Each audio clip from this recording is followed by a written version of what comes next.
The sound of her voice carried across the prairie like honey dripping through golden sunlight. And Owen Garrison thought he might be dreaming until his horse nickered in response to the melody floating from the ranch beyond the ridge. He had been riding for 3 days straight, running from nothing and heading toward even less. Just another drifter trying to outpace the ghosts that followed him across the Montana Territory in the spring of 1879. The war had been over for 14 years, but some wounds never quite healed, and Owen had learned that moving kept the memories at bay better than whiskey ever could. Yet something about that voice made him rein in his gelding and listen, really listen, for the first time in months. The twilight sky painted everything in shades of purple and gold, and Owen urged his horse forward carefully, not wanting to intrude but unable to resist the pull of that music. As he crested the small hill, he saw her standing in a corral with at least a dozen horses surrounding her like she was the center of their universe. She wore a simple cotton dress the color of prairie grass, and her dark hair hung in a long braid down her back, swaying as she moved among the animals with a grace that seemed almost supernatural. The horses stood completely still, ears pricked forward, and Owen realized she was not just singing any song but something wordless and haunting, a melody that seemed to speak directly to their souls. He dismounted quietly, tying his horse to a fence post far enough away that he would not startle the herd, and found himself walking closer despite every instinct telling him to ride on and not complicate his life with human connection. But her voice wrapped around him like a warm blanket on a cold night, and he discovered his own throat working, humming along to a tune he had never heard before but somehow knew in his bones. The horses noticed him first, a few turning their heads in his direction, and the woman opened her eyes, stopping mid-note as she caught sight of him standing there like some fool who had forgotten how to speak. "I did not mean to interrupt," Owen said, removing his hat and holding it against his chest. "Your singing, it carried quite a ways. I have been riding for days and had forgotten there was still beauty in the world until I heard you just now." The woman studied him with eyes the color of creek water in summer, clear and assessing, taking in his worn clothes and trail-weary appearance with a directness that made him want to stand straighter. "These horses respond better to song than to force," she said finally, her speaking voice as melodic as her singing had been. "I was gentling them for the breaking tomorrow, getting them comfortable with human presence." "You have a gift," Owen said, meaning it in a way that went beyond mere politeness. "My name is Owen Garrison, and I apologize for trespassing on your property. I was heading toward Valentine and heard tell there might be work in these parts for a man good with horses." She climbed over the fence with surprising agility, landing lightly on her feet beside him, and Owen realized she was younger than he had first thought, maybe 23 or 24, with sun-bronzed skin that spoke of hours spent outdoors. "Katherine Vaughn," she said, extending her hand like a man would, and Owen shook it, feeling the calluses that marked her as someone who worked with her hands. "This is my father's ranch, the 3 Rivers Spread.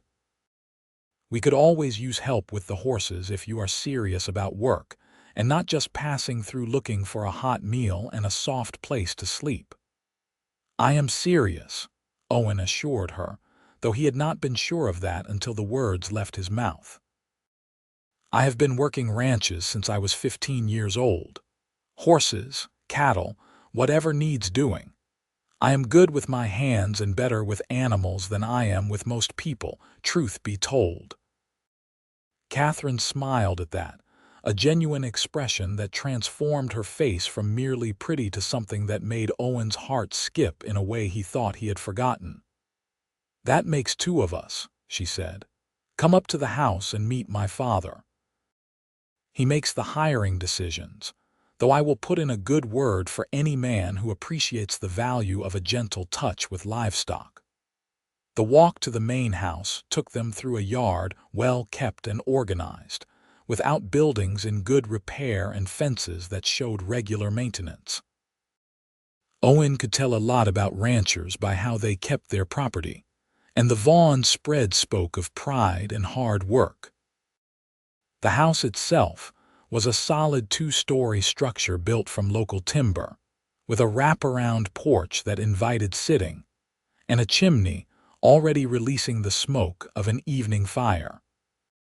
An older man stepped out onto the porch as they approached, wiping his hands on a towel and regarding Owen with the cautious assessment of a father who had a beautiful daughter and dealt with drifters regularly. His hair had gone mostly gray, but his shoulders were still broad, and his stance that of a man who could handle himself in a fight if necessary. "Papa, this is Owen Garrison," Katherine said before her father could speak. "He was drawn by my singing and says he has experience with horses. I thought you might want to speak with him about the breaking work we have coming up." "Robert Vaughn," the older man said, descending the steps and offering his hand. "You have references, I assume, papers from your last employer." Owen had expected this question and had dreaded it. "No papers, sir. I have been riding alone for the better part of a year, doing odd jobs where I could find them. Before that, I worked the Triangle Bar Ranch down in Wyoming Territory for 3 years. Foreman was a man named Jack Hutchins. You could write to him if you needed verification, though that would take time." Robert studied him for a long moment, and Owen forced himself to meet the man's gaze directly, letting him see whatever he needed to see. Finally, Robert nodded slowly. "Katherine has good instincts about people and horses both. If she brought you up here, I am inclined to give you a chance. But understand this, we run a respectable operation here. I have 3 daughters, and I expect any man working for me to conduct himself accordingly. You will bunk with the other hands, take your meals in the cookhouse, and earn your pay through honest work. First sign of trouble, drinking, or disrespect, and you will be on your way faster than you can saddle your horse. Are we clear?" "Crystal clear, sir," Owen said, relief flooding through him. "I am not looking for trouble, just honest work and a place to lay my head. You will not regret giving me this chance." "We will see about that," Robert said, but his tone had warmed slightly. "Get yourself settled in the bunkhouse and clean up. Supper is in an hour. Katherine will show you where everything is." As they walked toward the bunkhouse, Katherine spoke quietly. "My father is protective but fair. We lost my mother to fever 6 years ago, and he has been both parents to me and my sisters since then. The ranch means everything to him, and he has built it from nothing over the past 20 years. "And your sisters?" Owen asked, making conversation but also genuinely curious about the family he would be working for. "Sarah is 20 and engaged to a banker's son in town. Margaret is 18 and wants nothing more than to leave Montana and see the world, though that breaks Papa's heart. I am the oldest at 24 and the only one who loves this land the way he does." Katherine paused at the bunkhouse door. "The other hands are decent men. We have 4 others right now, and they will likely test you some. See what you are made of. Just hold your own and do your work, and they will come around." The bunkhouse was cleaner than many Owen had stayed in, with 6 beds arranged along the walls and a stove in the center for heat. 3 men sat playing cards at a rough-hewn table, and they looked up with interest as Katherine and Owen entered. "Boys, this is Owen Garrison," Katherine announced. "He will be working the horses with us. Papa has already approved him, so make him feel welcome." The men introduced themselves with varying degrees of enthusiasm.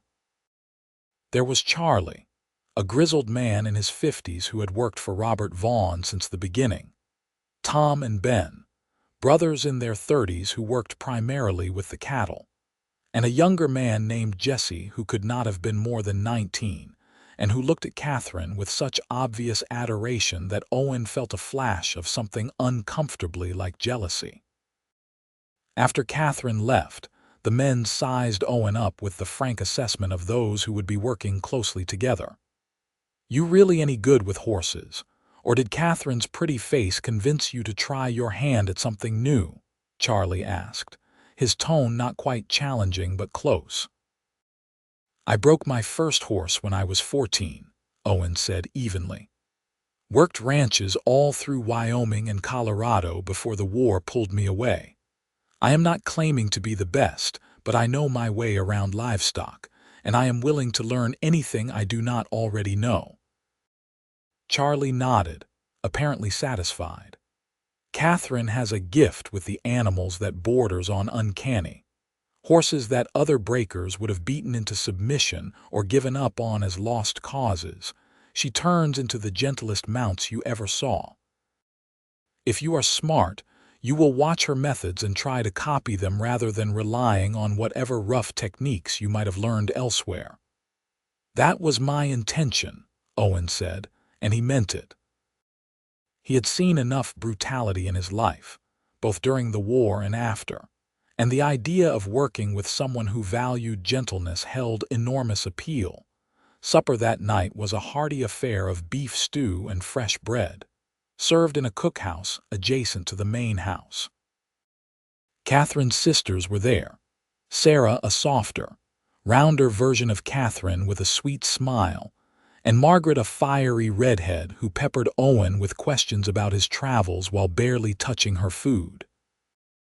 Robert Vaughn sat at the head of the table, watching the interactions with a father's careful eye, and Owen made sure to keep his attention focused on his meal and the general conversation rather than staring at Katherine the way he wanted to.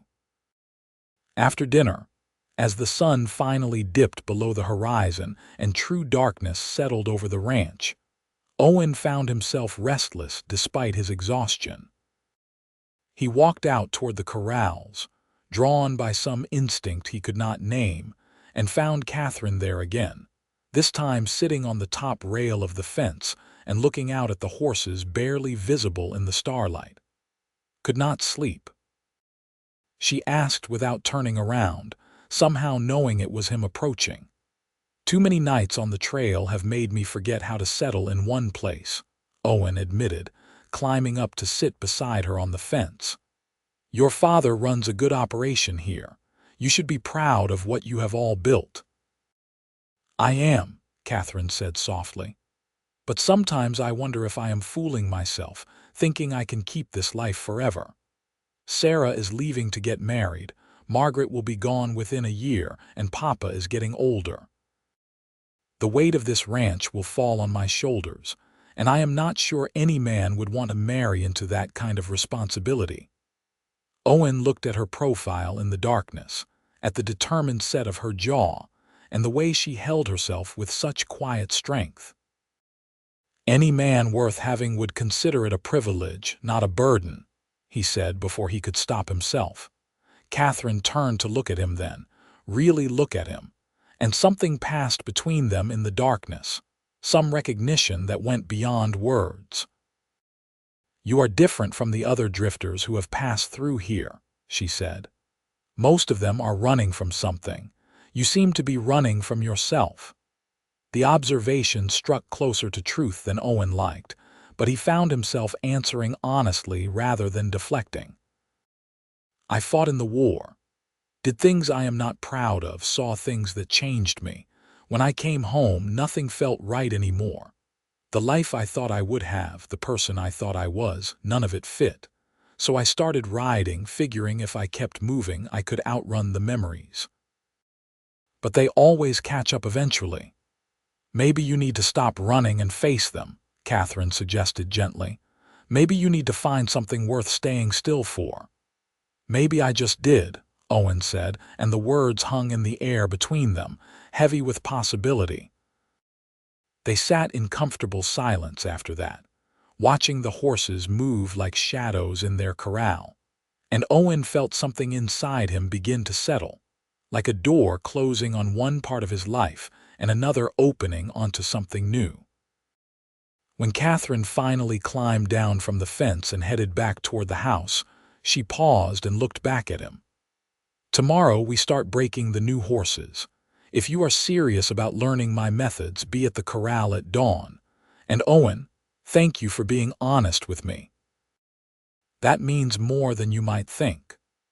Owen watched her disappear into the darkness, her form eventually swallowed by the night, and he knew with absolute certainty that his drifting days were over.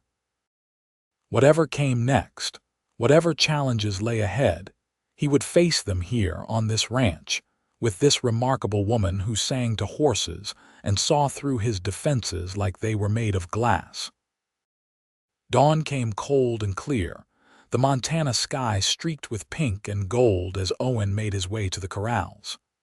Katherine was already there, as he had known she would be, moving among the horses with quiet confidence. She wore men's trousers today, practical for the work ahead, and her hair was wrapped in a kerchief to keep it out of her way. "The key is patience," she said by way of greeting, as if they were continuing a conversation from moments ago rather than picking up after hours apart. Most breakers want to dominate the horse, show it who is boss through force and fear. But a horse broken that way never truly trusts its rider. It obeys out of fear, and fear makes for a dangerous partnership. Owen nodded, moving to stand beside her as she approached a young mare, a beautiful dappled gray with intelligent eyes that watched their every move. "So what do you do instead?" "I let them choose me," Katherine said simply.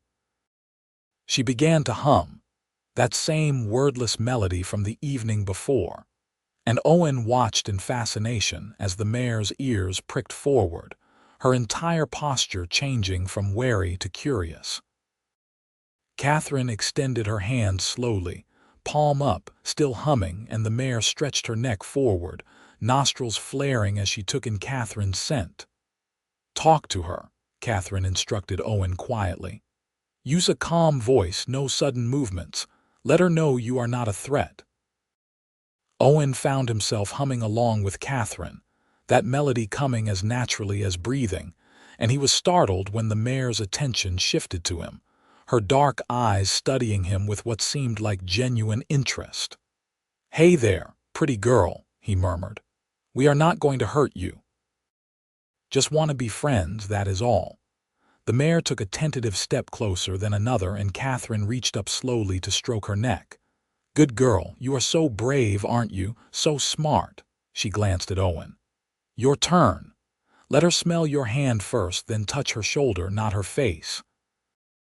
"That is too intimate for a first meeting."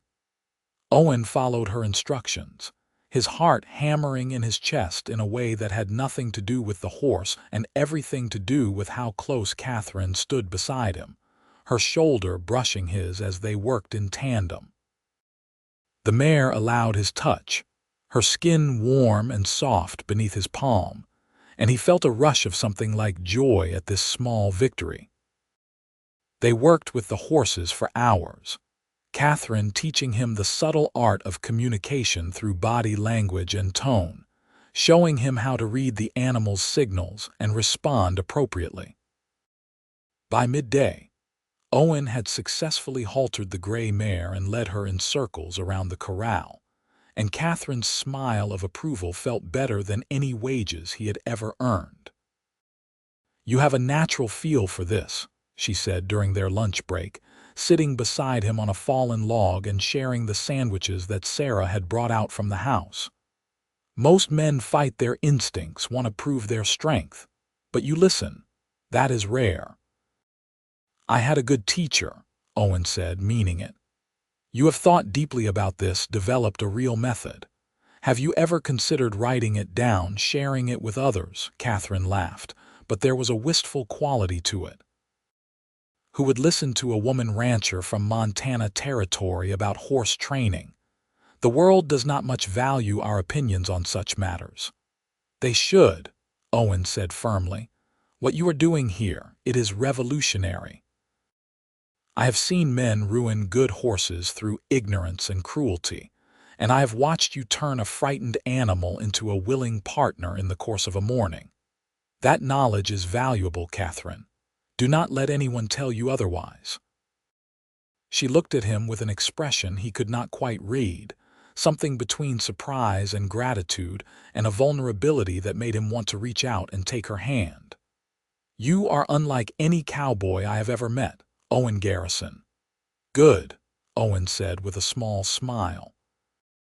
"I would hate to be predictable."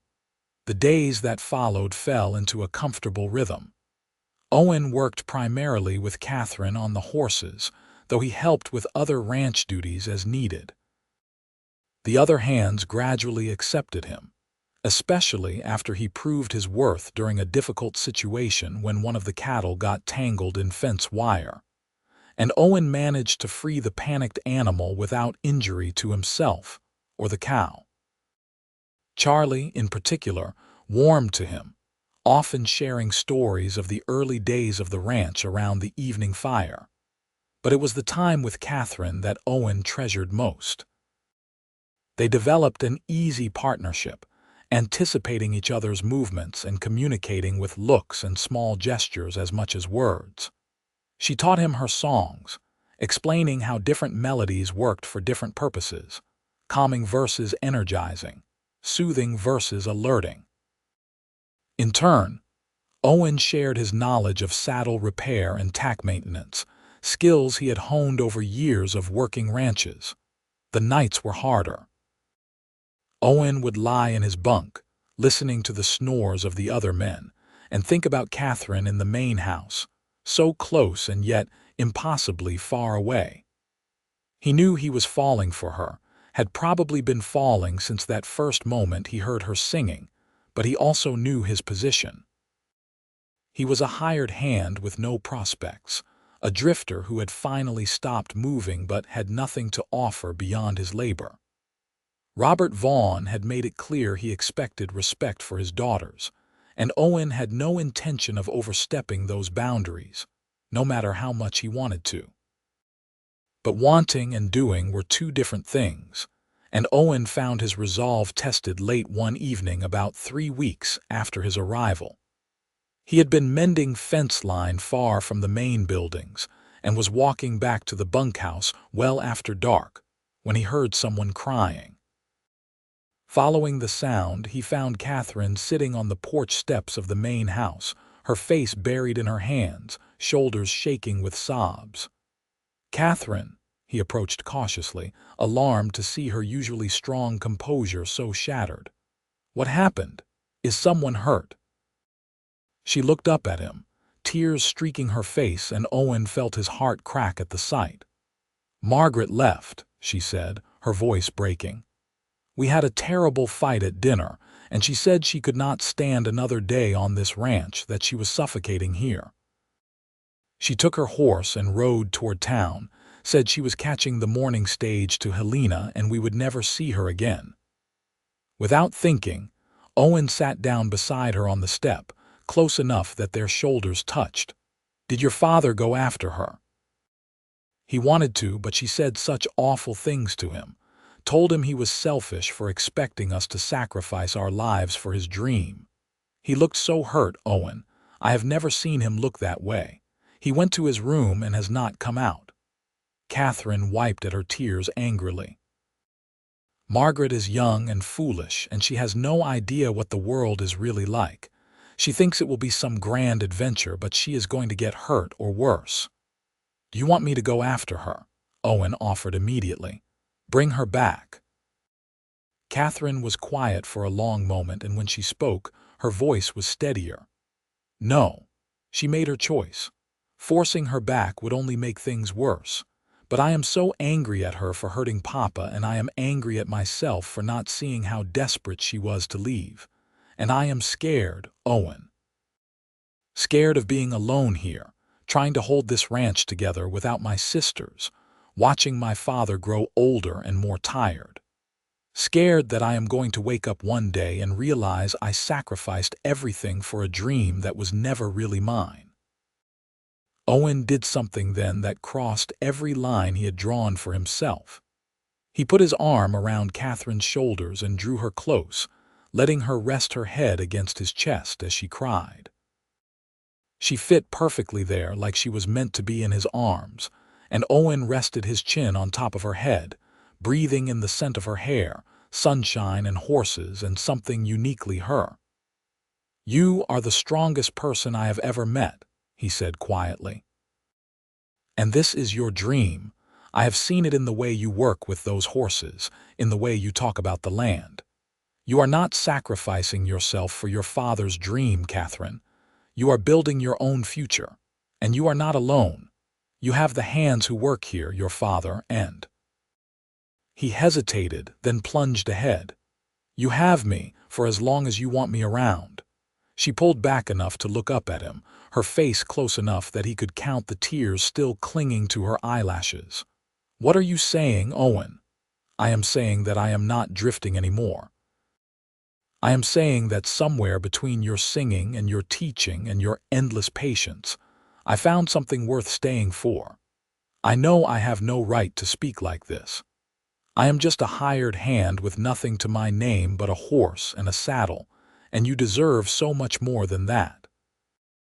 But I am falling in love with you, Katherine Vaughn, and I needed you to know that you are not alone and you will never be alone as long as I draw breath." For a moment, Catherine just stared at him, and Owen's heart hammered so hard he was sure she could hear it.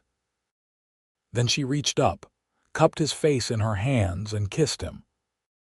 It was gentle at first, tentative, like the first touch between a rider and a new horse, but then it deepened into something more, something that spoke of loneliness ending and futures beginning and two people finding their way home to each other.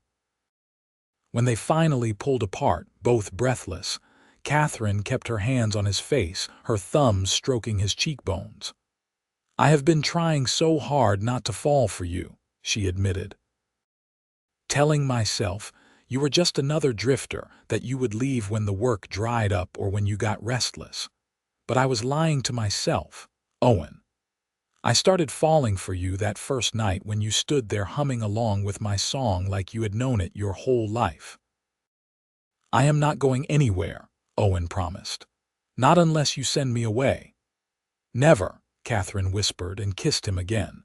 They sat on those porch steps talking until the stars wheeled overhead and the night grew cold enough that Catherine started shivering despite Owen's warmth beside her. They talked about everything, their pasts and their hopes and their fears, laying themselves bare in a way that felt both terrifying and liberating. Owen told her about the war in more detail than he had ever shared with anyone, about the friends he had lost, and the things he had done that haunted him still. Catherine talked about her mother's death, about the weight of being the oldest and feeling responsible for everyone's happiness, about the loneliness of being a woman with unconventional dreams in a world that wanted to fit her into a narrow box. "I want to marry you," Owen said as the first hints of dawn began to lighten the eastern sky.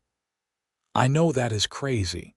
I have only been here a few weeks, but I am 32 years old and I have never been more certain of anything in my life. I want to build a life here with you, work this ranch together, raise horses and children, and grow old watching sunsets from this porch. But I will not ask until I can offer you something besides just my heart. I need to prove to your father that I am worthy of you, that I can be a real partner and not just another hired hand."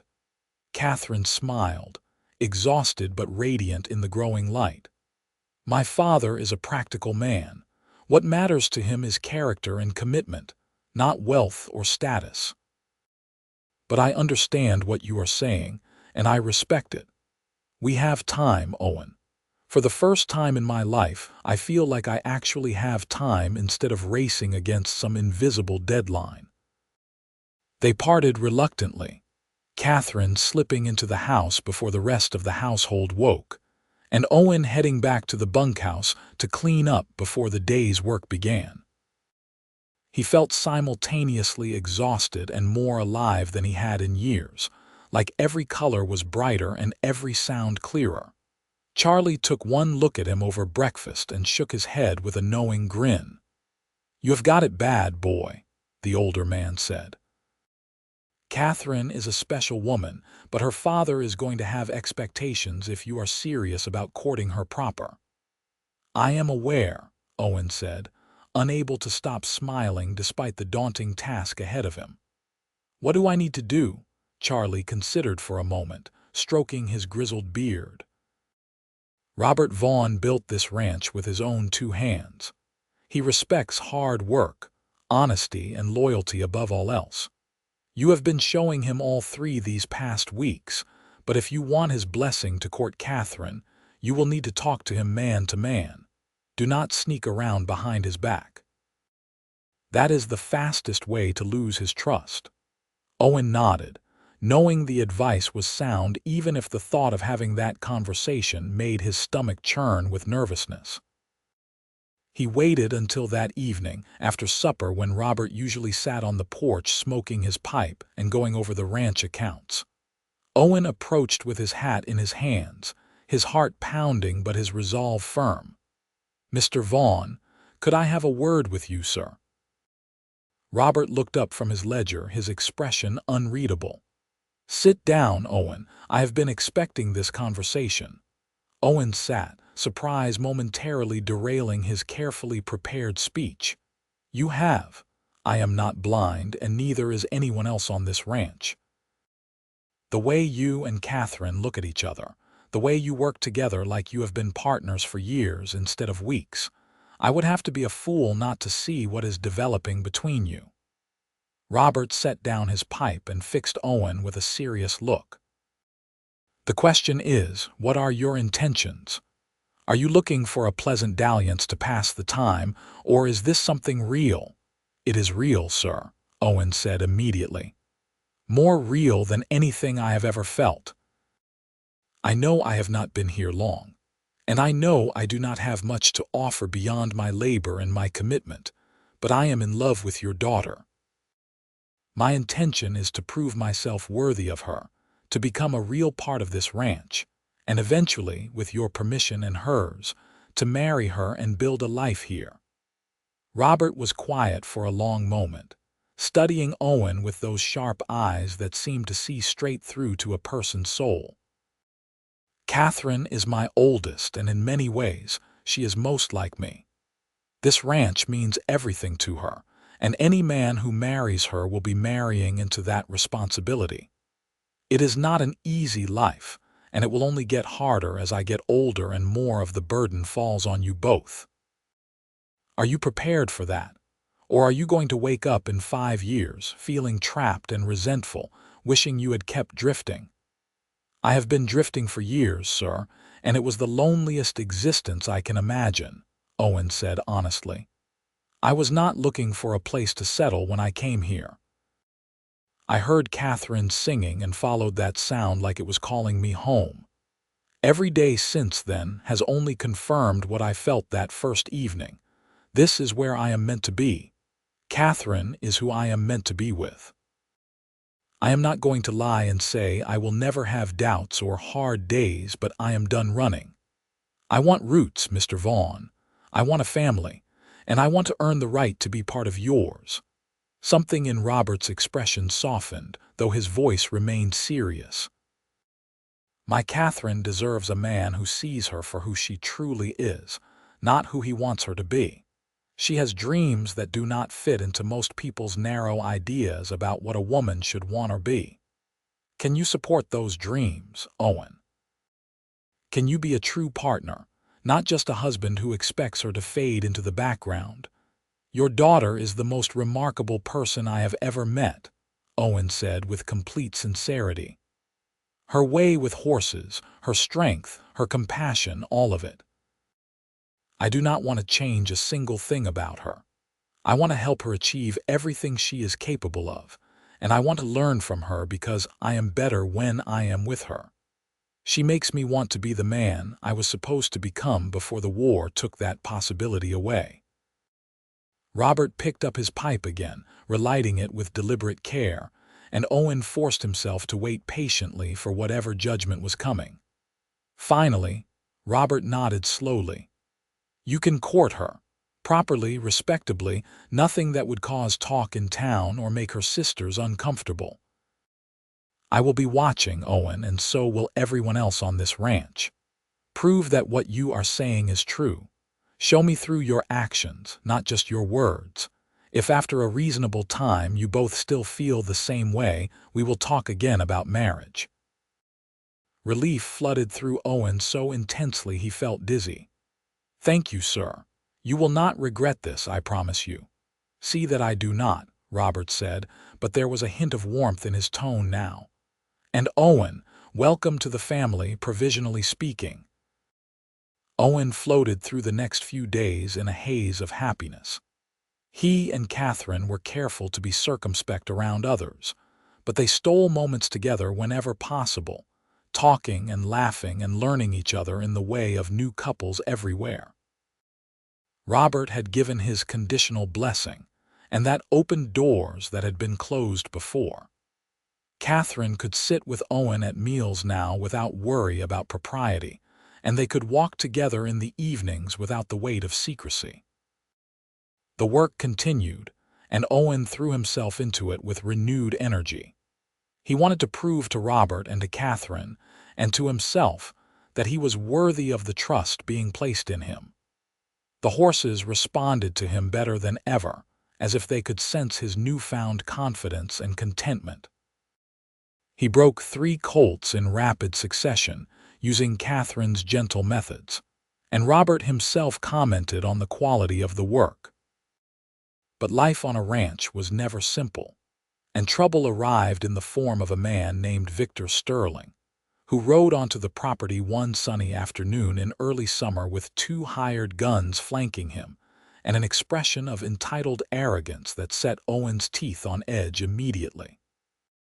Robert came out to meet them, and Owen drifted closer, instinct telling him this was not a friendly visit. "Vaughn," Sterling said without dismounting, a calculated insult. "I have come to make you an offer for your land. The Northern Pacific Railroad is planning a line through this valley, and I am acquiring properties in advance of that development. I am prepared to offer you a fair price, more than you could get from anyone else." "My land is not for sale," Robert said flatly. "And I would appreciate it if you would get off my property, Sterling. We have nothing to discuss." "Everyone has a price, Vaughn.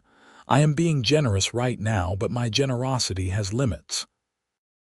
Think about your daughters, about how they would fare if something happened to you and they had to manage this place alone. Take the money, set them up comfortable in town, and let progress move forward." Owen saw Katherine emerge from the barn, saw the way she stopped cold when she spotted Sterling, her face paling. Something about her reaction made Owen step forward, positioning himself between Sterling and Robert in a protective stance that was probably foolish but felt necessary. "Mr. Vaughn said the land is not for sale," Owen said evenly. "I think it is time for you gentlemen to leave." Sterling's eyes fixed on Owen with cold assessment. "And who might you be?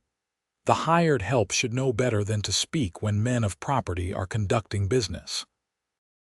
"I am the man telling you to leave," Owen replied, keeping his voice calm despite the anger building in his chest. "This is private property, and you are not welcome here." One of Sterling's hired guns moved his hand toward his weapon, and suddenly the situation went from tense to dangerous. But before anything could happen, Katherine stepped forward, her voice ringing out clear and commanding. "Victor Sterling, you have no business here. My father has answered your offer, and now you need to go. Whatever history we had, it ended 2 years ago, and it gives you no right to come here making threats disguised as business propositions." So there was history there. Owen filed that information away, watching as Sterling's expression shifted from arrogant confidence to something uglier when he looked at Katherine. "You should have married me when you had the chance, Katherine. You could have been living in a fine house in town instead of grubbing in the dirt with horses. But you always thought you were too good for me, too special with your strange ways and your stubborn pride.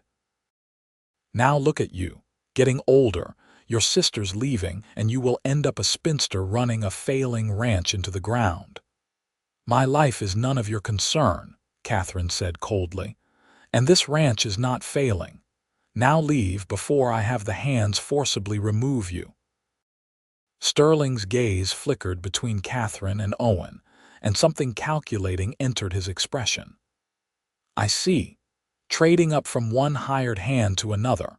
Tell me, does this one know that you drove the last man who loved you away with your impossible standards and your refusal to be a proper woman? Owen took a step forward, his hands clenched into fists, but Katherine's voice stopped him. Owen, do not. He is not worth it. She turned back to Sterling. You never loved me, Victor. You loved the idea of owning me, controlling me, bending me to your will. When I would not be what you wanted, you turned mean. That is why I refused you, and that is why I will always be grateful I saw your true nature before I made the mistake of marrying you. You will regret this, Vaughn, Sterling said, switching his attention back to Robert. All of you will regret it. The railroad is coming whether you like it or not, and I always get what I want in the end. You just made the process much more expensive for yourself. He wheeled his horse around, his hired guns following, and they rode off the property at a gallop, leaving a trail of dust and tension in their wake. As soon as they were out of sight, Katherine seemed to deflate, the strength draining out of her, and Owen reached out instinctively to steady her. Are you all right? He asked softly. She nodded, but he could feel her trembling. I am sorry you had to witness that. Victor Sterling proposed to me 2 years ago. He was charming at first, attentive, and Papa approved because Sterling had money and prospects. But the more time I spent with him, the more I saw the cruelty beneath the polish. He wanted a wife who would be decorative and obedient, and when I made it clear that was not who I am, he became cruel. I broke off the engagement, and he has been bitter ever since. He threatened your family, Owen said, looking at Robert. Do you think he meant it? This business about the railroad, Robert's expression was grim. The railroad is real enough. I have heard talk in town about lines being planned through the territory. If Sterling has positioned himself to buy up properties ahead of the railroad's arrival, he could make a fortune. And men like that do not take kindly to being refused. We need to be careful, Katherine said. Victor is vindictive. He will look for ways to hurt us to force our hand. The warning proved prescient when, 3 days later, several head of cattle were found dead in the north pasture, apparently poisoned by water contaminated with something caustic. Then fences started being cut in the night, allowing livestock to wander and requiring hours of work to round them up again. Nothing could be proved, but everyone on the ranch knew who was behind the sabotage. Owen found himself taking on more responsibilities, not because they were asked of him, but because he saw what needed doing and did it. He organized night watches to guard against further vandalism, riding the fence lines after dark and catching 2 of Sterling's men in the act of cutting wire. There was a brief, vicious fight, and Owen emerged with a black eye and split knuckles, but the satisfaction of having driven the intruders off the property. Katherine tended his wounds that night in the ranch house kitchen, her touch gentle but her expression fierce. You could have been killed, going after them alone. I was not going to let them destroy what you and your father have built, Owen said. This ranch, this life, it means everything to you. That makes it mean everything to me. She kissed him then, despite the pain in his split lip, and Owen pulled her close, marveling that this incredible woman had chosen him out of all the possibilities in the world. When they broke apart, Katherine rested her forehead against his, her voice barely above a whisper. I love you, Owen Garrison. I should have said it sooner, but I was scared. Scared that if I admitted it, somehow it would all fall apart. But watching you fight for this ranch for us, I cannot keep it inside anymore. I love you." "I love you too," Owen said, the words feeling both momentous and completely natural. "I have loved you since the moment I heard you singing. I will love you until the day I die, and I am going to spend every day proving that to you." They were married in late August, in a simple ceremony at the small church in Valentine with the ranch hands and a few townspeople in attendance. Sarah had returned for the wedding, though Margaret remained stubbornly absent, and Robert walked Katherine down the aisle with tears in his eyes. Katherine wore her mother's wedding dress, altered to fit her taller frame, and she had never looked more beautiful than she did standing in that shaft of afternoon sunlight streaming through the church windows, promising to love and honor Owen for the rest of their lives. The wedding night was tender and passionate, a revelation for both of them. Owen had been with women before, brief encounters during his drifting years that left him feeling emptier than before, but this was different. This was Katherine, his wife, his partner, and every touch was infused with love and promise and the knowledge that they had the rest of their lives to learn each other. Afterward, lying tangled together in the bed they would now share every night, Katherine traced patterns on Owen's chest and talked about the future. "I want to expand the horse breeding operation," she said dreamily. "Develop a real reputation for quality animals trained with gentle methods. People would come from all over the territory to buy our horses if we built that reputation." "Then that is what we will do," Owen promised. "Your dreams are my dreams now, Katherine Garrison." She smiled at that, at hearing her new name, and kissed him again. "I like the sound of that. Katherine Garrison.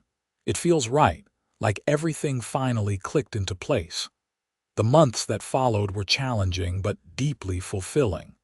Sterling's harassment continued sporadically, but the combined vigilance of Owen and the ranch hands prevented any serious damage.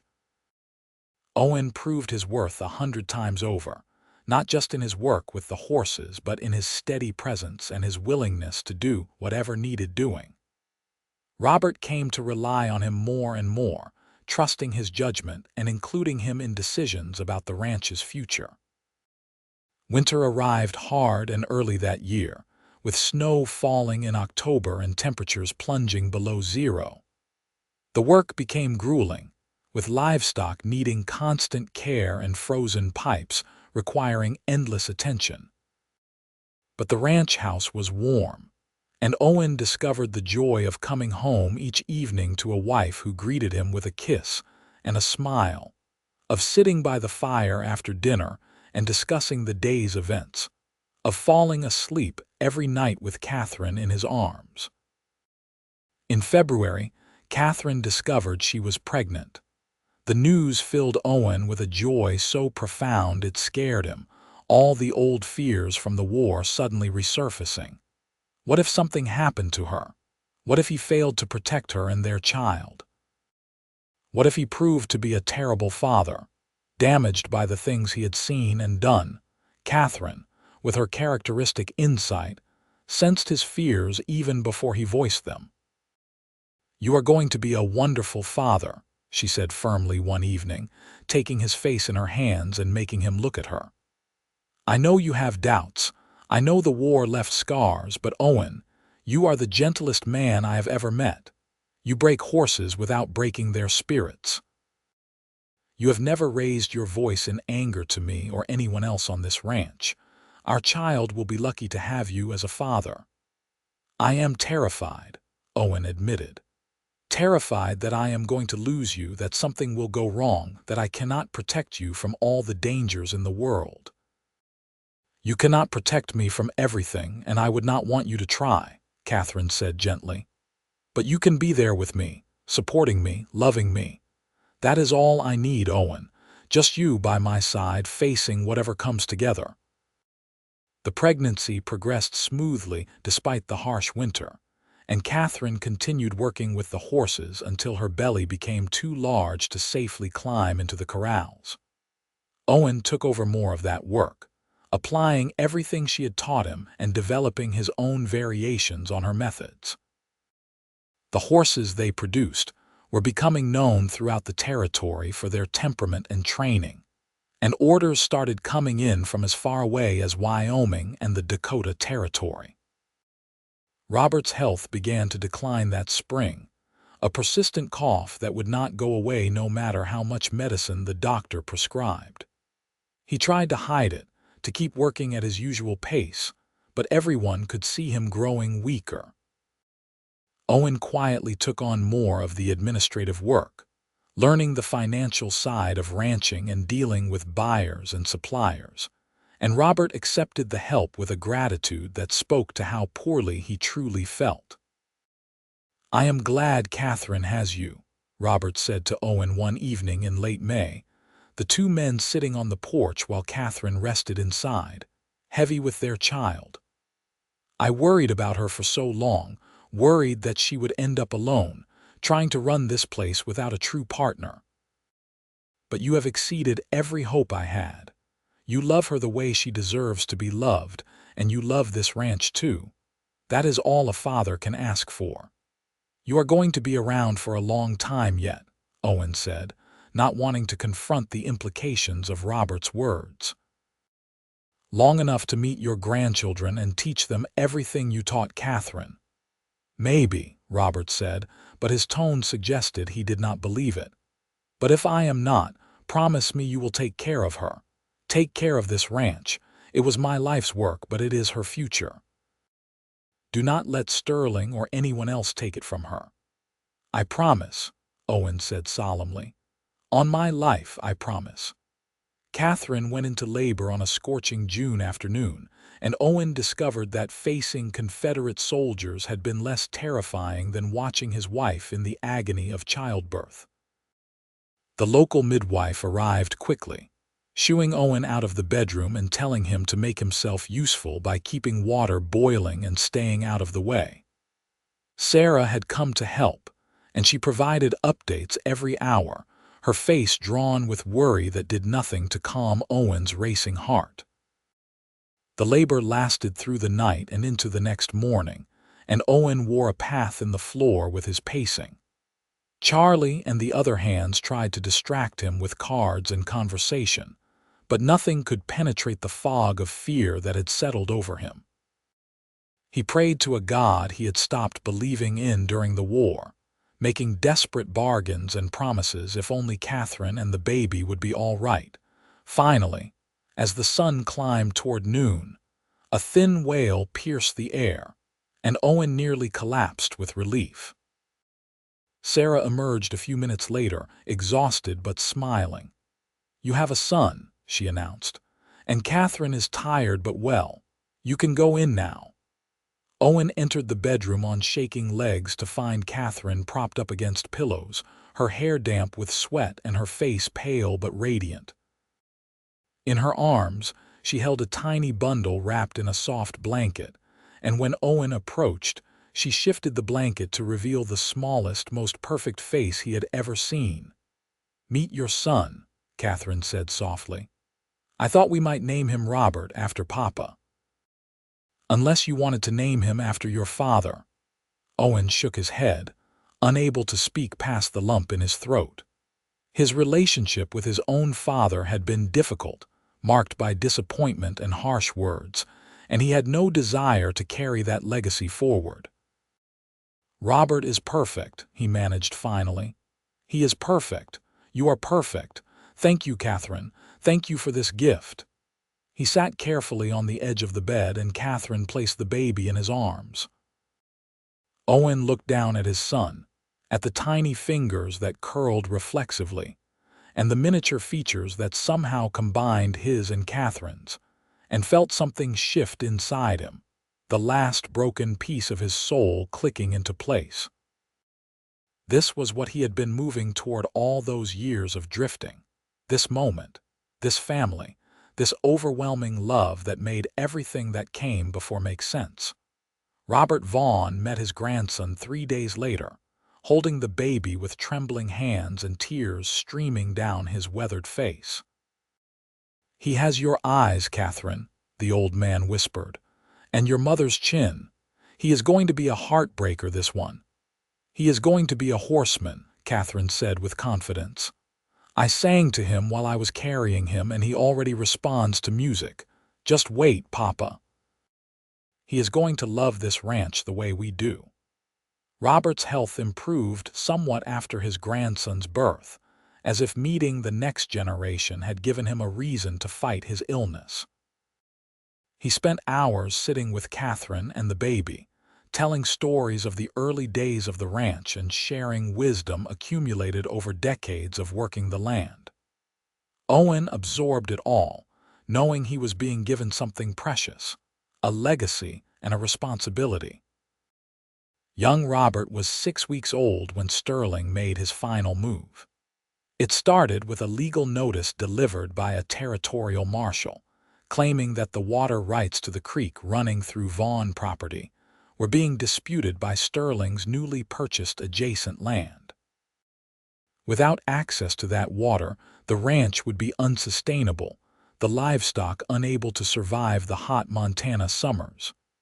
"It is a lie," Robert Vaughn said, his face flushed with anger as he read the notice. "We have had those water rights since we filed our claim 20 years ago. This is Sterling trying to force us out through legal manipulation." "Then we fight him in court," Owen said immediately. "We get a lawyer, we present our documentation, we prove our claim."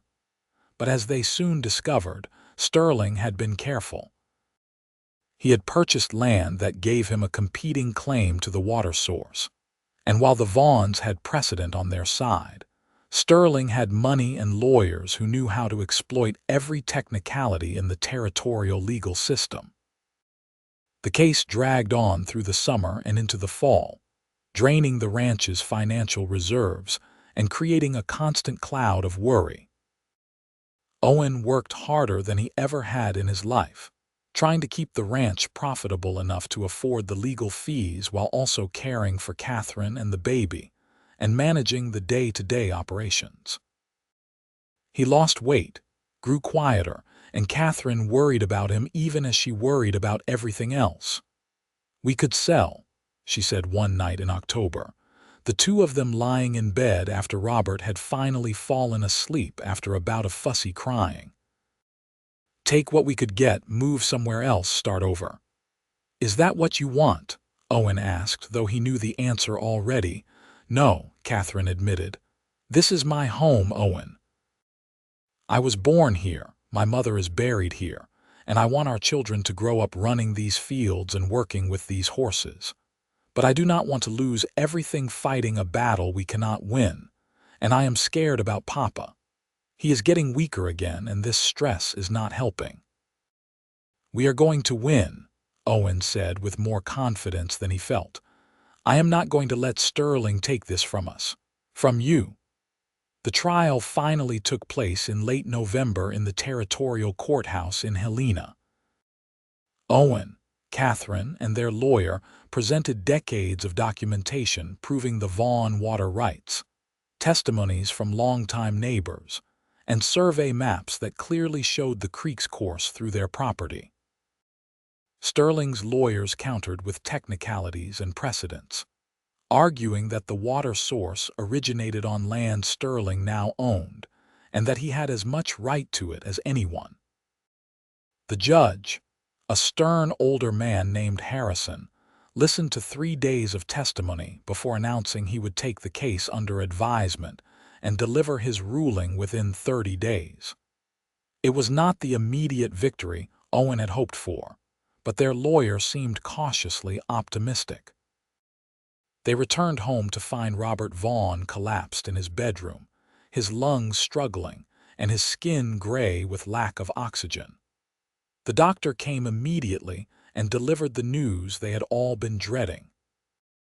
Robert's illness had progressed to consumption, and there was nothing more that could be done except try to keep him comfortable. "How long?" Katherine asked, her voice barely audible. "Days, maybe a week or two," the doctor said gently. "I am sorry, Katherine. Your father is a tough man, but even the toughest cannot fight forever." Robert lingered for 8 days, drifting in and out of consciousness but occasionally having moments of clarity. During one such moment, he called Owen to his bedside and grasped his hand with surprising strength.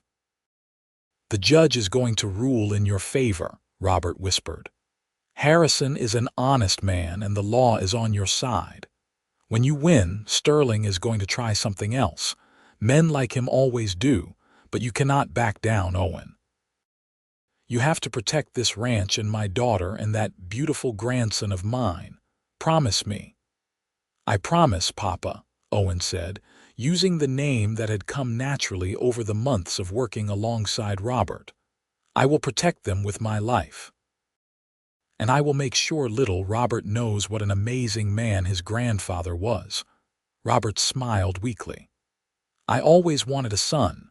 Strange that I got one only at the end, but I am glad it was you, Owen. You were worth the wait." He turned his head slightly to where Katherine sat on the other side of the bed, tears streaming down her face. "Be happy, my Katherine. You deserve every bit of happiness this life can give you. And do not let anyone tell you that a woman cannot run a ranch or train horses or do anything else she sets her mind to. You have proved them all wrong."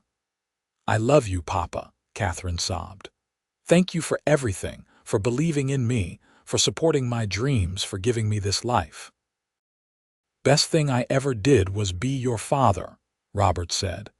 And then his eyes closed and he drifted off again, this time into a sleep from which he never woke. They buried Robert Vaughn on a hill overlooking the ranch he had built, with a view of the mountains to the west and the creek valley to the east. The entire community turned out for the funeral, testimony to the respect Robert had earned over 2 decades of honest dealing and hard work. Owen stood beside Katherine, holding their son, and felt the weight of the promise he had made settling onto his shoulders like a physical burden. The judge's ruling came down 2 weeks later, a complete victory for the Vaughns. Harrison's written opinion was scathing in its assessment of Sterling's claims, calling them transparently manipulative and an abuse of the legal system. The water rights remained with the Vaughn Ranch, and Sterling was ordered to pay a portion of their legal fees as a penalty for filing a frivolous suit. Owen expected retaliation, and it came sooner than he anticipated. 2 nights after the ruling, he woke to Katherine shaking his shoulder urgently, her voice tight with fear. "Owen, the barn is on fire." He was out of bed and running before he fully processed the words, pulling on boots and grabbing a coat as he raced outside. Flames were already engulfing the main barn, the one that housed their most valuable horses and all their tack and equipment. The other hands were already there, forming a bucket line from the water pump, but Owen could see immediately that they were fighting a losing battle. The fire was too advanced, spreading too fast. "The horses!" Katherine screamed, appearing beside him in her nightgown and coat. "Owen, we have to get the horses out," he grabbed her shoulders, looking into her eyes. "You stay here, I will get them." Before she could protest, he was running toward the barn, wrapping his coat around his face to protect against the smoke. Inside was chaos, flames licking up the walls and horses screaming in terror. Owen moved on instinct, throwing open stall doors and slapping horses on the hindquarters to drive them toward the exit. The smoke was choking, blinding, but he kept moving, counting stalls, making sure he got every animal. He was on the last stall, freeing the young gelding they had been training for a buyer in Virginia City, when a burning beam crashed down, catching his shoulder and sending him sprawling. Pain exploded through him, white-hot and disorienting, but he forced himself to crawl forward, to keep moving, to get out before the entire structure collapsed. Hands grabbed him, dragging him through the smoke and out into the cold night air. Charlie and Tom hauled him away from the barn as the roof caved in with a thunderous crash, sending sparks spiraling into the dark sky. Katherine was there immediately, examining his shoulder with hands that shook but remained competent, pulling away burned fabric and assessing the damage. "It is not as bad as it could be," she said, her voice carefully controlled. "But we need the doctor. Tom, ride to town and bring him back. Tell him we have burns and smoke inhalation." The fire burned through the night, leaving nothing but a smoking ruin by morning. Miraculously, all the horses had survived, though some had minor burns and all were traumatized. The loss of the barn and everything in it was devastating, representing thousands of dollars in equipment and supplies, but Owen knew it could have been much worse. The territorial marshal came out to investigate and concluded the fire was deliberately set, the work of an arsonist who had used kerosene to ensure it spread quickly. But without proof of who was responsible, there was nothing he could do. Owen knew it was Sterling's work, knew it as surely as he knew his own name, but knowing and proving were two different things. "We rebuild," Katherine said firmly when the marshal had left, and they surveyed the damage in the cold light of day. "Sterling thinks he can break us, drive us away, but he does not know us. We rebuild the barn, we replace what we can, and we keep going. That is what Papa would have done, and that is what we are going to do." It took every dollar they had saved and a loan from the bank, but by spring, they had a new barn raised and partially equipped. The community rallied around them, neighbors contributing labor and materials, friends loaning equipment until the Garrisons could replace their own. Sterling's reputation suffered as word spread about the fire and the suspicions surrounding it, and his social standing in Valentine began to erode. But Sterling was not finished. In April, he showed up at the ranch with a new proposition, this time offering to buy only the water rights, not the entire property. His price was generous, more than enough to rebuild everything they had lost in the fire, and he presented it as a neighborly gesture, a way to end the hostilities between them. "You have proved your point," Sterling said to Owen, the two men standing in the ranch yard while Katherine watched from the porch, her rifle conspicuously visible. "You beat me in court, you rebuilt after the fire, you have the respect of the community. Take the money, keep your land, and we can all move forward." "And if we refuse?" Owen asked, already knowing they would never accept. "Then the next disaster might be worse," Sterling said, his affable mask slipping for just a moment to reveal the cruelty beneath. "Accidents happen on ranches all the time. Horses get spooked and stampede. Children wander off and get lost. Wives have tragic falls. It would be such a shame if your good fortune turned bad." Owen moved before he thought, his fist connecting with Sterling's jaw and sending the man sprawling in the dirt. Sterling's hired guns reached for their weapons, but Katherine's rifle cracked through the air, kicking up dust at their feet. "Next shot goes through flesh," she called from the porch. "Owen, step back. Let him leave." Owen forced himself to take a breath, to step away from Sterling, who was climbing to his feet with murder in his eyes. "Get off our land," Owen said, his voice low and dangerous. "And if anything happens to my wife or my son, I will kill you myself." "That is not a threat, Sterling. That is a promise." Sterling mounted his horse, wiping blood from his split lip. "You are going to regret this, Garrison. Both of you will regret this." He rode off, his men following, but the threat hung in the air like smoke. "We need to be more careful," Katherine said that night, baby Robert sleeping peacefully in his cradle while his parents held each other in the darkness. "Sterling is getting desperate, and desperate men are dangerous." "I will not let him hurt you," Owen swore. I will kill him first." "That is what I am afraid of," Katherine whispered. "I am afraid you will do something that will take you away from us, that you will end up in prison or dead because of that horrible man. Promise me, Owen. Promise me you will be smart, that you will think of Robert and me before you act." "I promise," Owen said, though the words tasted bitter. He wanted justice, wanted Sterling to pay for everything he had done, but Katherine was right. He had a family to think about now, responsibilities that went beyond his own desire for retribution. The solution came from an unexpected source. In late May, a federal marshal arrived in Valentine investigating reports of land fraud and intimidation tactics connected to the railroad expansion.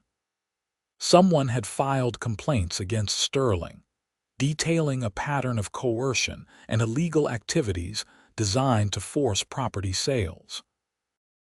The marshal interviewed dozens of people, including the Garrisons, and the evidence against Sterling became overwhelming. Sterling was arrested in June and charged with multiple counts of fraud, arson, and attempted extortion. His hired guns testified against him in exchange for lighter sentences, and the truth came out about how he had been working with corrupt railroad officials to acquire land cheaply through threats and sabotage. Sterling's trial was swift, and the verdict even swifter. He was sentenced to 15 years in the territorial prison, and the properties he had acquired through illegal means were returned to their original owners or put up for legitimate sale. The victory felt hollow to Owen, tainted by all the damage Sterling had caused and the fear his family had lived under for so long. But Katherine saw it differently. "We won," she said, reading the newspaper account of Sterling's sentencing while baby Robert played on a blanket at her feet. "Not just the legal battle, but the bigger fight. We did not compromise who we were. We did not let fear make us into something smaller, and in the end, justice prevailed. That matters, Owen. That means something." Life settled into a new rhythm after Sterling's imprisonment. The ranch prospered, their horse training operation growing in reputation and profitability. Owen discovered he had a gift for the business side of things, negotiating contracts and building relationships with buyers throughout the territory and beyond. Katherine continued to innovate their training methods, writing detailed notes that Owen encouraged her to compile into a book someday. Young Robert grew from a baby into a toddler, his personality emerging as stubborn and joyful and endlessly curious. He followed his parents everywhere, already showing an affinity for horses that made Katherine beam with pride. By his second birthday, he could sit on a gentle mare with Owen holding him, laughing with delight as they walked slowly around the corral. "We should have another," Katherine said one evening in the summer of 1882, the two of them watching the sunset from the porch while Robert napped inside. "I want Robert to have siblings, to know what it is like to be part of a big family." Owen pulled her close, kissing the top of her head. "Then we will have another, and another after that if you want. I want to fill this house with children and laughter and life." Their daughter was born the following spring, a screaming bundle of energy they named Emily after Katherine's mother. Unlike Robert's difficult birth, Emily arrived quickly and with minimal complications, as if impatient to join the world. She had Owen's dark hair and Katherine's green eyes, and from the beginning, she was fearless in a way that both thrilled and terrified her parents. 2 years later came twin boys, Jacob and Joseph, who arrived early and kept everyone up at night with their synchronized crying, but who were so adorable that no one could stay mad at them for long. The house that had once seemed so large suddenly felt full in the best possible way, with children's laughter and the chaos of family life replacing the quiet loneliness that had once defined Owen's existence. The ranch continued to grow and evolve.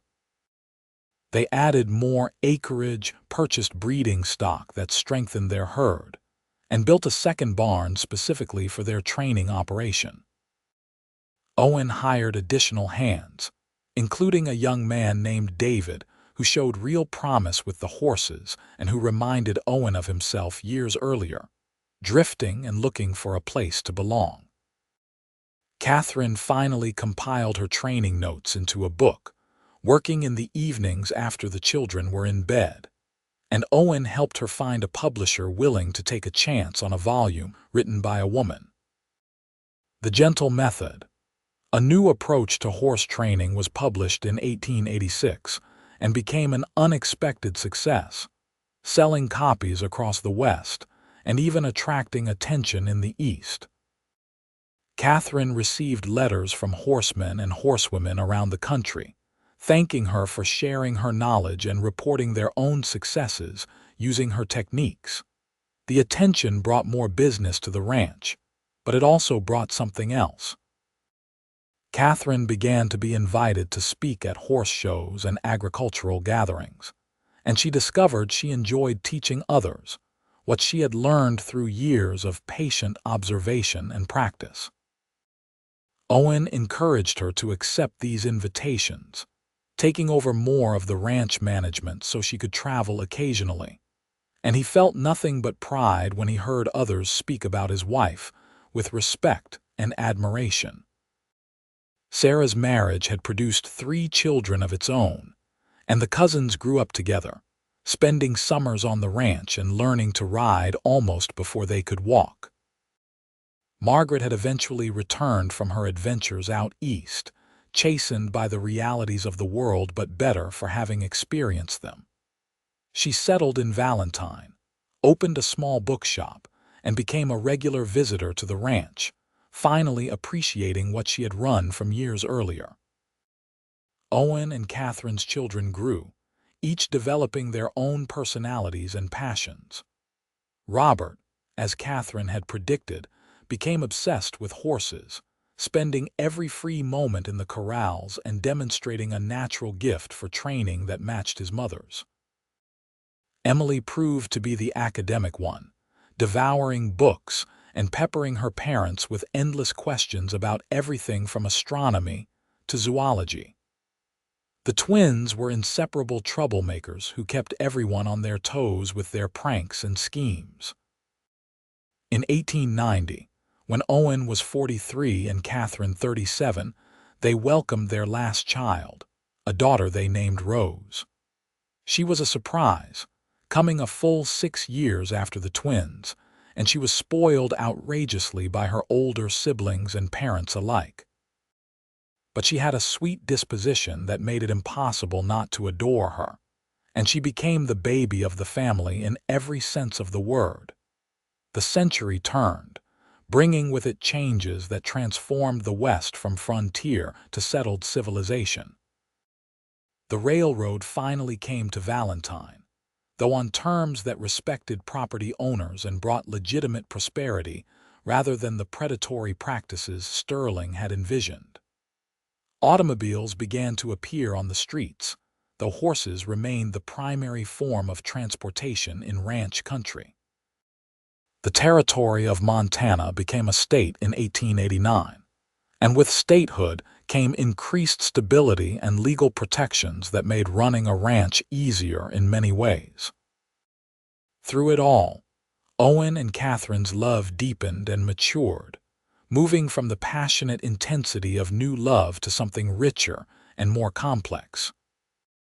They knew each other completely now, every scar and fear and dream, and that knowledge created a foundation of trust and partnership that could weather any storm.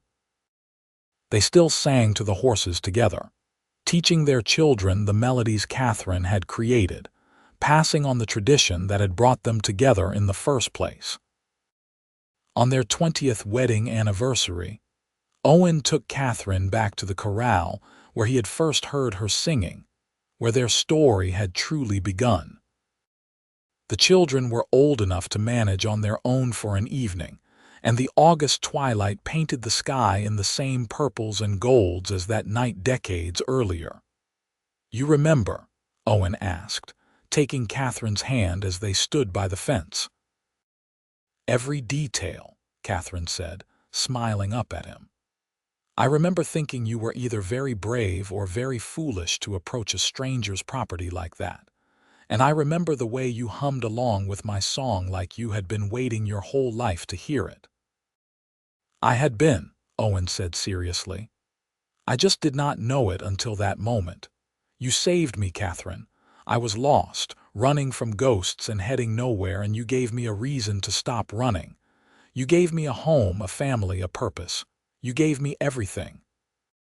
Katherine reached up to cup his face, her hands worn now from years of work but still gentle, still capable of calming the wildest horse or the deepest fear. "You gave me those things too. I thought I would spend my life alone, too stubborn and too strange for anyone to truly love. But you saw me, Owen. You saw who I really was, and you loved me not despite my strangeness but because of it. That is the greatest gift anyone has ever given me." They kissed as the stars began to emerge overhead, and Owen thought about the journey that had brought them to this moment. All the struggles and triumphs, the losses and joys, the children they had raised and the life they had built together. It had not always been easy, but it had always been worth it. The years continued to pass, bringing new challenges and new blessings. Robert married a neighboring rancher's daughter and took over much of the day-to-day management of the ranch, applying his mother's training methods and adding innovations of his own. Emily went to college, one of the first women from Valentine to do so, and became a teacher, returning home to educate the next generation. The twins pursued different paths, Jacob becoming a veterinarian and Joseph a lawyer, but both remained close to the family and the ranch. Rose, their youngest, surprised everyone by developing a gift for painting, capturing the beauty of Montana in canvases that eventually hung in galleries throughout the West.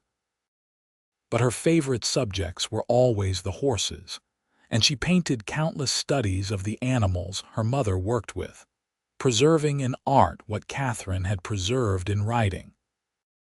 As Owen entered his 60s, he began to slow down, his body finally feeling the weight of years of hard physical labor. Katherine insisted he take more time to rest, to let the younger generation shoulder more of the burden, but Owen found it hard to step back from the work that had defined him for so long. It was only when Robert sat him down for a serious conversation that Owen finally accepted the need to transition.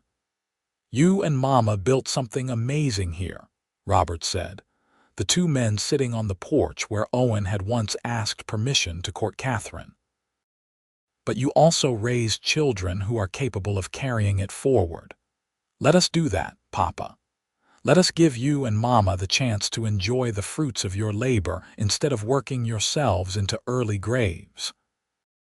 So Owen and Katherine stepped back, not retiring completely but shifting into advisory roles, offering wisdom when asked, but letting their children make the decisions, and occasionally, the mistakes that came with learning.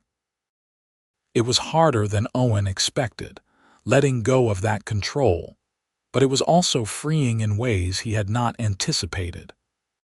He and Katherine traveled some, visiting places they had always talked about seeing, and they spent long hours on the porch, watching their grandchildren play in the yard where their own children had once played. In 1910, as Owen approached his 63rd birthday, he and Katherine celebrated their 32nd wedding anniversary with a large gathering that included not just their immediate family, but the extended network of friends, neighbors, and former ranch hands who had become like family over the decades. Charlie was there, ancient now but still spry, telling exaggerated stories about the old days to grandchildren who hung on his every word. Margaret gave a toast, raising her glass with tears in her eyes. "To my sister and her cowboy, who showed me that true love is not about grand gestures or fairy tale romance, but about two people choosing each other every single day, through hardship and joy, and building a life together that becomes its own kind of magic. To Katherine and Owen. To Katherine and Owen, the crowd echoed, and Owen pulled his wife close, kissing her temple as their children and grandchildren and friends celebrated the love story that had begun with a song and had grown into something that touched so many lives. That night, alone in their bedroom, Katherine asked Owen if he had any regrets. About drifting for so long before you found me, about the years you spent running. Owen considered the question seriously, respecting Katherine too much to give her a glib answer. I regret the pain I carried for so long, he said finally. I regret that I let the war define me for as many years as I did, but I cannot fully regret the path that brought me to you. Every choice, every mile I rode, every mistake I made, it all led me to that ridge where I heard you singing. And if I had to live through it all again to end up right here, right now, with you beside me and the life we have built together, I would do it in a heartbeat. That is how I feel about turning down Victor Sterling, Katherine said softly. At the time, it felt like I was choosing loneliness over security, stubbornness over practicality. But I was really choosing to wait for you, even though I did not know you existed yet. I was choosing the life I really wanted over the life others thought I should have. They lay in comfortable silence, hands clasped between them, and Owen reflected on the truth of what they had created together. It was not just a successful ranch or well-trained horses, or even their beautiful children and grandchildren. It was a partnership based on mutual respect and genuine love, a relationship where both people had room to grow and pursue their passions while still being fundamentally together. The years flowed on, gentle now in their passage, bringing the usual joys and sorrows of a long life well lived. Katherine's book went into multiple printings, influencing a generation of horse trainers and cementing her reputation as a pioneer in humane animal training. Owen took up woodworking in his later years, crafting beautiful furniture and toys for their growing collection of grandchildren, and he discovered a peace in the creative work that reminded him of the peace he had first found watching Katherine with the horses. They lost friends to age and illness, including Charlie, who died peacefully in his sleep at 87, and they supported each other through the grief that came with outliving so many they had loved. But they also welcomed new life, great-grandchildren who carried forward the family name and the family traditions, and they found joy in the continuity, in the knowledge that what they had built would outlast them. On a warm August evening in 1922, 43 years after Owen had first heard Katherine singing, they sat together on their porch watching the sun set over the ranch that had been the stage for their love story. Owen was 75 now, Katherine 70, and both were feeling their age in aches and stiffness and the general slowing that came with a lifetime of work. But their minds remained sharp, and their love remained strong, and they could look back on their years together with deep satisfaction. "Do you still sing to the horses?" Owen asked, though he knew the answer.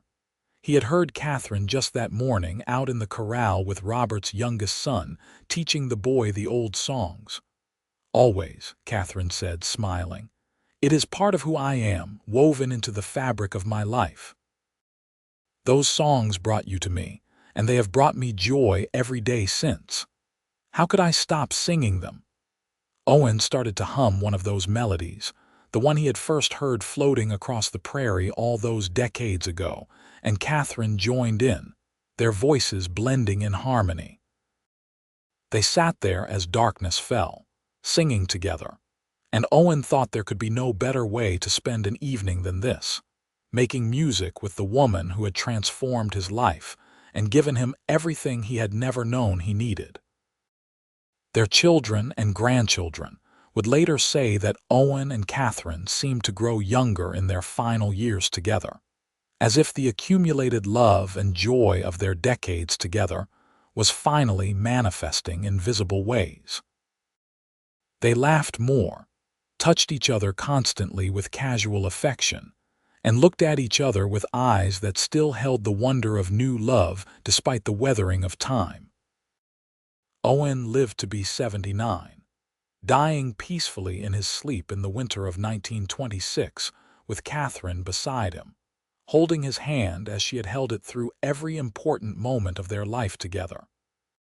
His last words were, "Thank you for singing," and Katherine understood that he meant thank you for that first song that had called him home, but also thank you for all the songs since, the melody of their life together that had played out in work and laughter and love, and the raising of children and the building of dreams. Katherine lived another 8 years, continuing to work with horses almost until the very end, teaching her grandchildren and great-grandchildren the methods she had pioneered and the songs she had created. She spoke often of Owen, keeping his memory alive through stories and lessons, making sure that everyone who came after understood what an extraordinary man he had been, and how their love had shaped not just their own lives, but the lives of everyone around them. When Katherine died in 1934 at the age of 81, she was buried beside Owen on the hill overlooking the ranch, just as Robert Vaughn had been buried beside his wife years earlier. The entire community turned out for her funeral, multiple generations who had been touched by her work and her kindness, and her revolutionary ideas about treating animals with gentleness and respect. At the service, Robert, now in his 50s and running the ranch with his own children, stood to speak about his mother. "She was singing to the horses at twilight," he began, his voice strong despite his grief. "And a lonely cowboy joined the chorus of her life. That is how my parents' story began, and in many ways, it is how all our stories began. Because their love created this family, this ranch, this legacy that we all share. They showed us what it means to truly partner with another person, to build something that lasts not through dominance or control, but through respect and cooperation and genuine care. The horses my mother sang to are gone now, and the cowboy who joined her chorus has been silent for 8 years. But their song continues in every one of us, in the way we treat animals and each other, in the values they instilled and the example they set. They are gone, but they are not lost, because they live on in everything they created together." The ranch continued through the 20th century and beyond, managed by successive generations of Owen and Katherine's descendants, each adding their own innovations while honoring the foundation that had been laid by the cowboy and the woman who sang to horses. The training methods Katherine pioneered became standard practice. Her book required reading for anyone serious about humane horse handling, and the Garrison Ranch became known worldwide as a place where animals were treated with respect and kindness while still being trained to the highest standards. And on quiet August evenings, when the twilight painted the Montana sky in purples and golds, attentive listeners could sometimes swear they heard singing drifting across the prairie, a wordless melody that spoke of love and partnership, and the magic that happens when two souls find each other and choose to build a life together. The horses would lift their heads at the sound, ears pricked forward, and for just a moment it seemed as if the veil between past and present grew thin, and Owen and Katherine were there again, young and in love, singing their songs and dreaming their dreams and proving that sometimes the best stories are the ones we write with our lives, one day at a time, one choice at a time, one song at a time. Their love story became legend in Valentine and throughout Montana, told and retold with varying degrees of accuracy, but always capturing the essential truth of what they had shared. People spoke of the woman who could gentle any horse with just her voice, and the drifter who found his home in her songs. They told of the challenges overcome and the family built, and the legacy created, using Owen and Katherine as examples of what love could accomplish when it was rooted in respect and partnership. But perhaps the most important legacy was not the ranch or the methods, or even the children and grandchildren who carried their genes and their values forward. Perhaps the most important legacy was the simple truth that they had lived fully and loved deeply, that they had found each other across the vast expanse of the American West, and had chosen each other every day thereafter, building something beautiful and lasting from the raw materials of hope and hard work, and an unwavering commitment to being better together than they ever could have been apart.